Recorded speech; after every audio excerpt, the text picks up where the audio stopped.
Stock x ray आज हम बात करेंगे इसमें एंजल वन के स्टॉक के बारे में। देखिए, इस काउंटर को डिस्कस करने की दो तीन वजह हैं, क्योंकि कुछ खबरें न्यूज़ फ्लो इस तरह का आ रहा है कि कंपनी को डिस्कस करना थोड़ा ज़रूरी हो गया था। शेयर का प्रदर्शन देखें तो 5 जून को कंपनी ने अभी रिसेंट हाई लगाया था 3285 रुपये का, और शेयर का जो ऑल टाइम हाई था वो था 3894 रुपये, जो इसने 2024 में बनाया था। तो शेयर अपने अगर टॉप से देखें तो आज भी करीब 30% डाउन है।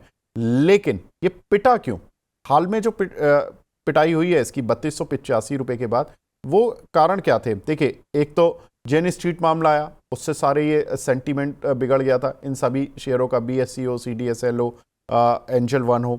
दूसरा, 5 पैसा जो कि इन्हीं के सेगमेंट की एक कंपनी है, उसके अभी परसों नतीजे आए थे, नतीजे थोड़े वीक आए तो थोड़ा सा सेंटीमेंट और कमज़ोर हो गया कि ब्रोकिंग इंडस्ट्रीज़ के नतीजे इस बार कैसे आने वाले हैं।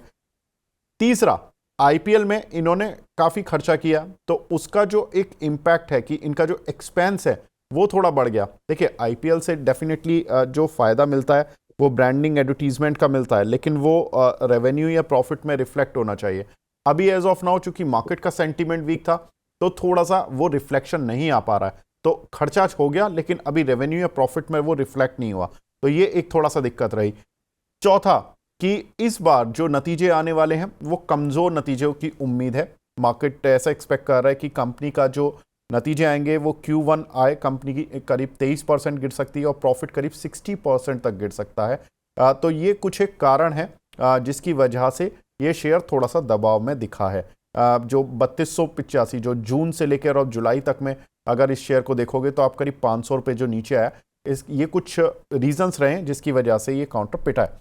अब देखिए ट्रिगर्स क्या हैं। पहला, कि 16 जुलाई को कंपनी के नतीजे आ रहे हैं, उसमें ठीक है नतीजे वीक आएंगे, सब कुछ चीज़ें अलग हैं और वो प्राइस इन भी हो चुका है, लेकिन एक चीज़ जो कि हो सकता है कि स्ट्रीट को सरप्राइज करे वो हो सकता है कि मार्केट की रिकवरी से कंपनी को कुछ फ़ायदा मिल जाए। वो कहाँ पे फ़ायदा मिल सकता है?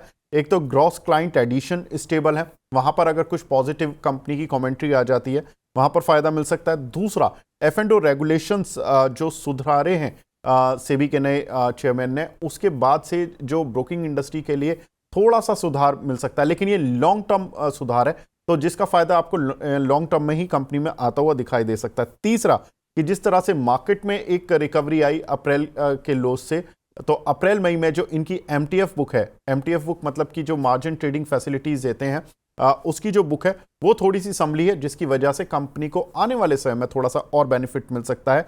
देखिए, Q1 के नतीजे हो सकता है कि वीक दिखें, लेकिन Q2, Q3, Q4 यहां से सुधार दिखना शुरू हो सकता है। ऐसा MOSL की रिपोर्ट कहती है कि इनके अगले जो 2-3 क्वार्टर होंगे वो ठीक ठाक देखने के लिए मिल सकते हैं।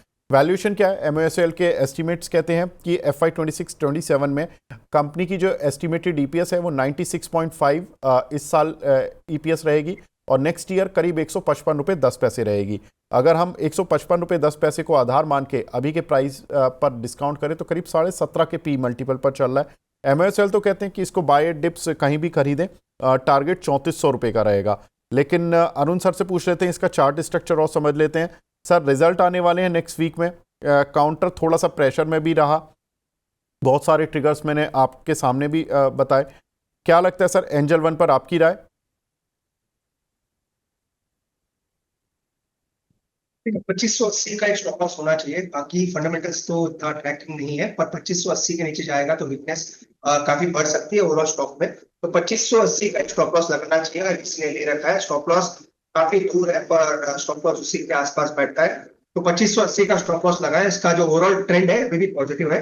गोल्डन रेशियो का भी सपोर्ट 2600 के आसपास आता है, तो 2580 जब तक ब्रीच नहीं करता स्टॉक में बने रहे। 2580 के नीचे जाएगा तो कंप्लीट चार्ट वीक हो सकता है और वहां से बड़ी गिरावट आ सकती है। जहां तक टारगेट की बात है, 2900 इसका पहला टारगेट है, उसके ऊपर आएगा तो वीकनेस खत्म हो जाएगी और वहां से मोमेंटम काफी अच्छा बन सकता है। तो 2580 और 2900 इसी के बीच में स्टॉक करना चाहिए। ठीक है, तो 2580 ये स्टॉप लॉस लगाकर रखना है जिन भी दर्शकों के पास है या जो लेना चाहते हैं। 2900 का पहला टारगेट रहेगा और देखिए फंडामेंटल रिपोर्ट के आधार पर MOSL की रिपोर्ट कहती है कि करीब 3400 का टारगेट रहेगा। तो ये कुछ एक हमने ट्रिगर्स आपको बता दिए। कंपनी के जो नतीजे हैं इस क्वार्टर के उतने अच्छे नहीं देखने के लिए मिलेंगे, लेकिन हाँ, आउटलुक जो है वो ठीक है, Q2 से कंपनी के हो सकता है कि नतीजे ठीक देखने के लिए मिले।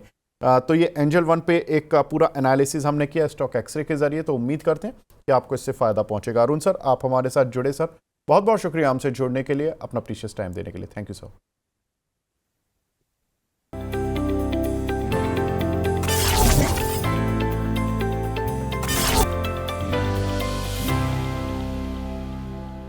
मनी9 लाया है मेंबरशिप प्रोग्राम मनी9 प्राइम।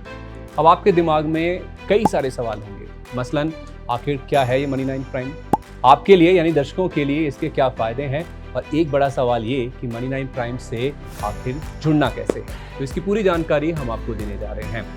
मनी9 प्राइम में 3 प्लान होंगे, इकोनॉमी, स्टैंडर्ड और वीआईपी। तो फटाफट ज्वाइन कीजिए YouTube पर मनी9 प्राइम। ज्वाइन करने के लिए मनी9 के YouTube पेज पर जाइए, होम पेज पर मिलेगा ज्वाइन बटन, इसे क्लिक करें, अपनी पसंद का प्लान चुनें और बस हो गया, अब आप रहेंगे सबसे आगे।